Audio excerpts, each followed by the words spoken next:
عمرك اشتريت منتج قبل كده وبعد ما اشتريت قلت ايه ده، انا ايه اللي خلاني اعمل كده؟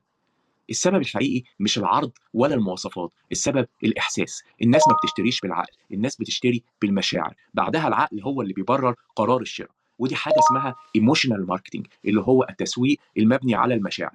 بص حواليك كده هتلاقي ان اغلب الشركات لما بتيجي تعرض لك المنتجات بتاعتها بتخاطب مشاعرك.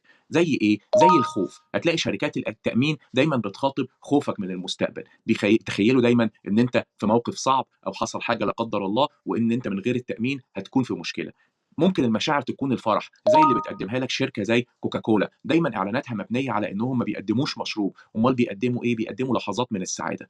ثالث حاجه الانتماء. كتير من الشركات بتغرس او بتخاطب جواك مشاعر الانتماء، زي نايكي مثلا في اعلانات جاست دو ات، بتخليك منتمي لمجتمع اكبر من الرياضيين. ممكن الشركات تخاطب احساسك بالراحه والامان، خاصه الشركات اللي بتخاطب شركات السيارات مثلا، اللي بتخاطب الشركات اللي بتخاطب الامهات ومنتجات الاطفال، التكنولوجيا المختلفه. كل دي حاجات بتخاطب مشاعرك، ما بتخاطبش عقلك.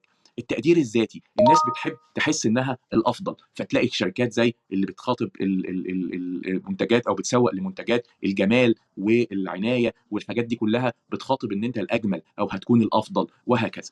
المشاعر هي اللي بتاخد القرار، بعدين بقى الورق العقل يقدر يحسبها بالورقه والقلم بعد ما الفلوس تخرج، تقول لك هو انا ايه اللي انا عملته ده؟ انا اشتريت المنتج ده ليه؟ لانك اشتريته في البدايه بمشاعرك، وبعد كده بقى عقلك ابتدى يشتغل. عشان كده اقوى اعلان هو اللي يخلي المشاهد يحس بحاجه، يلمس مشاعره، مش بس اللي بيعرض اكبر عدد من الفيتشرز او خصائص المنتجات هو ده اقوى اعلان، لا، اللي بيلمس حاجه جواك، اللي بيلمس مشاعر جواك، اللي هيخليك تتخذ قرار الشراء، هو ده يعتبر اقوى اعلان.